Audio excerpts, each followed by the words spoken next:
everybody, this is Isaac from Local 10 News, and today we're going to talk about the Southern Colonies. The Colonies was sponsored by the Virginia Company of London, a group of inventors who hoped to profit from the ventures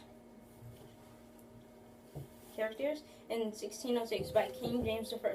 The company also supported England and the national goals of counterbalancing the expansion of the other Europe nation abroad, seeking a northwest passage to the Orient and converting the Virginia Indians to the England religion. That's enough to Michael Allen. Hi, I'm Michael Allen from Local 10 News. Jamestown was established on May 14, 1607. The Virginia Company of England made a daring proposition to sail to the new mysterious land, which they called Virginia, in honor of Elizabeth I, the Queen, and began a settlement. They established Jamestown, Virginia on May 14, 1607, the first permanent British settlement in North America, passing it on to Maya Bachner. I'm Maya Bachner, also from Local 10 News. And in the South, there were not many towns. Farmers lived on their farms, on their farm property. Some nice and some not so nice. A few very successful farmers lived on plantations. Plantations had great green lawns that stretched to a nearby river or waterway and had a great deal of land to grow crops. Some servants lived in their great house. Others had some homes on the ground. There were small log cabins for the slaves. Some of the largest planters in the private docks. This allowed them to import fine china, silver, fancy clothes, and books from England, and to ship out rice and tobacco to England.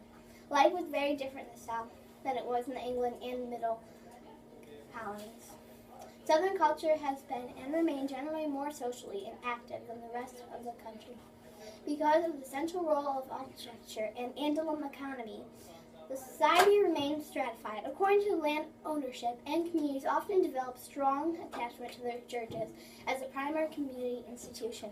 Passing it off to Amelia Heinrich. Hi, I'm Amelia Heinrich from Local 10 News, and I'll be talking about slaves and I'll be talking about the push and pull factors of the Southern colonies. So, slaves and indentured servants, although present in the North, were much more important to the South. They were the backbone of the Southern economy. Settlers in the Southern colonies came to America to seek economic prosperity. They did not find it in England. They thought the slaves are great for homes and doing their work. And so that's why they wanted to come to the South, so they could have the slaves to do their work. Some of the reasons why they don't want to come is because there were so many diseases and the new treatments were ineffective. Malaria was deadly to many new arrivals, especially in the Southern colonies. Mortality was high for infants and small children, especially for diphtheria, smallpox, yellow fever, and malaria. Since there was so many diseases, people did not want to go there.